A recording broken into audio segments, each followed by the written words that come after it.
So today we're going to be painting and drawing this guy. What a cutie. Hello.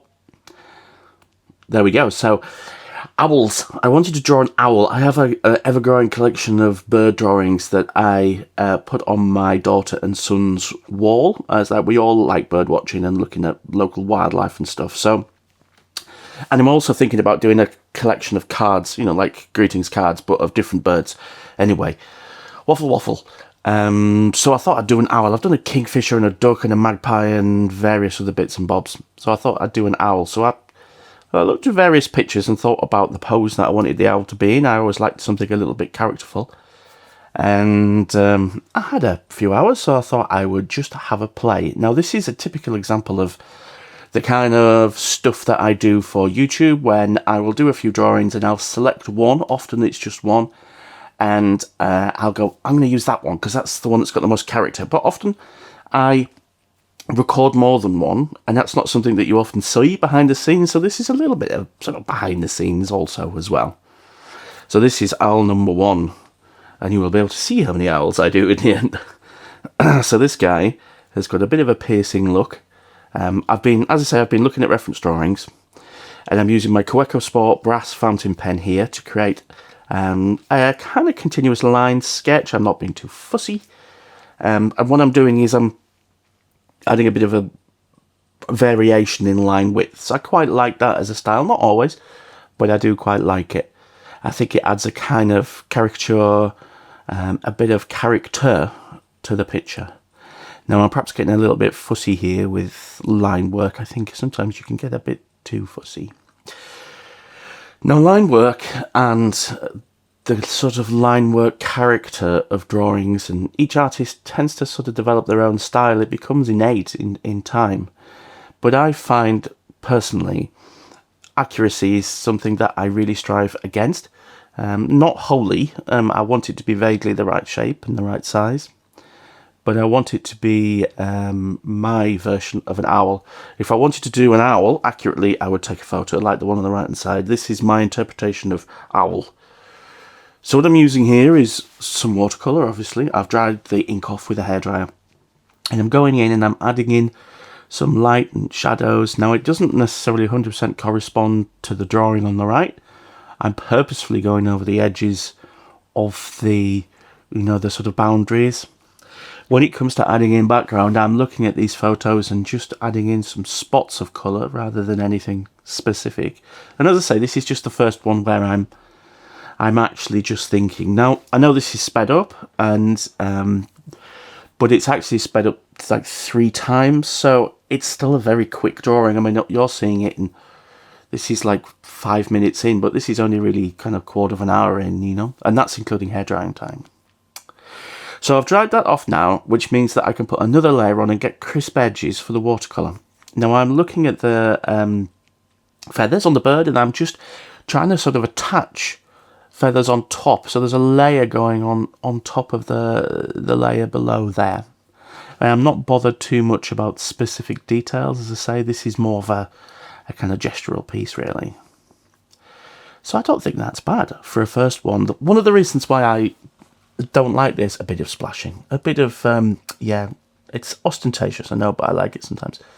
I think one of the reasons why ultimately I didn't want to use this as my final drawing was because I like the drawing, don't get me wrong, there's nothing necessarily wrong with it.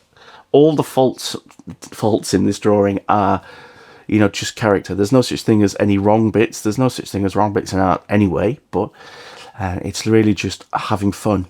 But there's a few bits that I don't quite like. Now, I think I don't quite like the face of the bird, the eyes, and what I'm trying to do here is adding gel pen to lighten up certain areas, and ultimately that feels like a bit of a fudge to me. I think, it doesn't have to have those extra bits in, particularly for this one. I do some gel pen on the next one as well, but I think it's a lot less sort of gratuitously done, if you know what I mean. So there's nothing wrong with this. I like it. It's a perfectly good little drawing. I'm just not so keen on the face and the character. And for me, a lot of these wildlife sketches that I do, whether it's kingfishers or ducks or whatever, there's a real character to them. And I think the bird has to sort of encapsulate the character of the bird, So for an owl, you want it to be kind of quite a piercing look. as if it's just about to eat you. You know, for a kingfisher, I want it to look like they're hunting, you know. So there's version 1. And as I say, I don't think there's anything wrong with it, but I'm not so keen on the legs on that one as well, actually, when you look at it. I like the splashy nature. The gel pen feels a bit, yeah, unnecessary. And I think the pose, there's something about the legs that just doesn't feel quite natural. They're a bit over to the left-hand side. They need to be a bit more under the bird, I think. But the line work I really like. I think that works quite well.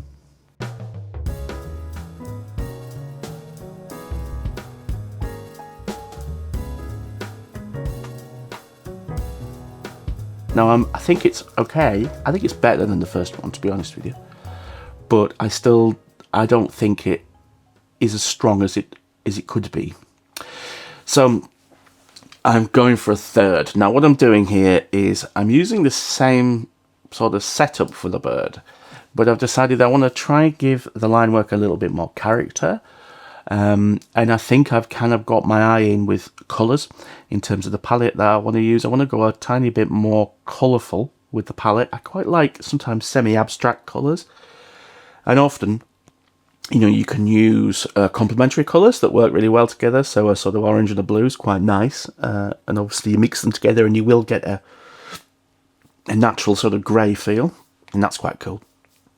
So I'm concentrating a little bit more on the face. Oh yeah, by the way, I'm using pencil again, obviously. This is a little Rotring 800 mechanical pencil, which I love. And I would say I've had it for ages and it works really well. It's really reliable. And you never have to sharpen a mechanical pencil, which sounds daft, but if you're out in the field, you don't have to carry a pencil sharpener and blah, blah, blah, blah. So this is a Fude pen. These are quite cheap, these. They're only about sort of $15 and they're a bent nib, so if you use it in a certain way you get very irregular lines. You can see there's a really interesting line characteristic to that. It feels quite painterly, I think, and I do like using them, particularly when I'm after something which is a little bit more abstract and a little bit more, it feels a bit kind of looser. So again, I'm using a similar sort of pose for the bird. I've plumped it out a little bit. I quite like that slightly more plumpy look. It makes it look a little bit cuter, I think. And again, I'm being a little bit, when it comes to the sort of detail, I'm not trying to do every bit. I'm just trying to add some little bits. Now, the Fude pen here works particularly well with things like Foliage, where you get little dark areas and little light areas, and they're sort of, you know, proper Bob Ross happy little accidents, and you never know quite what you're going to get, so you have to kind of roll with it, which is, you know, which is fun, really. That's the fun bit about this kind of art. So that's getting a master blast of hairdryer there, and I'm going to heat that up and make sure it's completely dry, because with a Fude pen you're going to get blobs, you're going to get dark areas where there's a lot of ink, and you have to be super careful, because what normally happens is if it's not 100% dry and you go to rub out those pencil lines, it's going to smear that ink right across the page. And for all that I'm saying, roll with it, just make mistakes, enjoy it. That can be annoying, and often it can be game over, really. So I'm going to go quite bold with the colours here. This is, well, I wouldn't say wholly intentional. It's kind of, I'm messing about, really, but I think I have in my head an idea about kind of how it could work. Now, this may look really weird now, and it might look really weird when it's done. But what I have done before I did this is I did do a little swatch to one side, and I had a little play with some colours in my palette here. There's a blue, a primary blue, and there's this bright orange. Now, what I'm doing here is I'm regretting my decision and going, do you know what, I think I'll start again, because I think I just put too much pigment on. It was a little bit too colourful. So what I've done is I've wet the whole page and then wet it all down, and then I have gone in, lifted that paint off, and I'm starting again. So I'm using a little bit more orange instead of red. So this is a little bit of yellowy orange here, and I'm using a bit of grey, and I'm just starting to apply it in sort of bits. Not being too fussy about getting 100% coverage. I quite like it when you have some areas where you're missing. You know, there's no paint. It doesn't have to be spot on. And the other thing that's quite crucial, I think, about this is a little bit of this purple. I quite like that. And again, it's not wholly accurate to the scene or anything, but it's a kind of, it's a really nice character to it. So I'm not doing too much in terms of the painting. I will go back, I think, and do another layer of feathers on the bird, but I'm trying to keep it quite minimal at this stage. And I'm adding in some colours here into the foliage, breaking it up into some different colours. I'm adding in some different tones in the foliage, which I think kind of is a bit more sympathetic to what the colour of the bird, you know. So this lovely little barn owl here is coming on quite well. I think I'm going to take this away, give it a hairdry, and then we're going to come back and add in a few more details. Often with these quick sketches, if you want something that looks pretty effortless and fresh and full of energy, and that's kind of often what I'm looking for, then what you really want is not to overwork it. If you overwork something, it can lose that spontaneity and that kind of immediacy.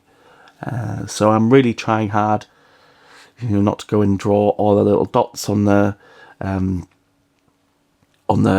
back of the bird, or do loads of detail of the feathers, or, you know, on the face as well. You could do quite a lot more detail, and I'm trying hard to resist that temptation. So I'm just putting in some highlights in the eyes here. That really makes the whole thing come alive, I think. It really makes it pop. And I'm just looking now to think, do I need to do anything more to it?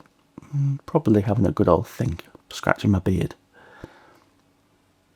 No, I'm calling it. So I'm going to put my my signature on there, and then we can have a look at these. So this is the final version, which I think is my favourite. What I've done is here, I've done a little compilation so you can see them side by side, a little bit of Photoshop framing. So that's probably my least favourite. I think the legs are a bit off to one side. There's nothing wrong with it, like I say, it just doesn't really grab me. I like this guy, but he looks a bit too fluffy, and the eyes are slightly not sort of fall on the person, not on the subject, so it's not quite as engaging. I love the foliage on that one though. I think this one feels a little bit more caricature. It's cuter. I just think it's a bit more fun. So those took about an hour to do the three. And yeah, it just goes to show that you can do a lot in that time if you're just not really too fussy about your line work. If you're not using pencil and then rubbing it out, and pencil will just go straight in with the pen, the fountain pen, go straight in there and just crack on, and then throw some loose colour over the top, and you don't even have to paint within the lines. So I hope you enjoyed that, and we'll see you next time.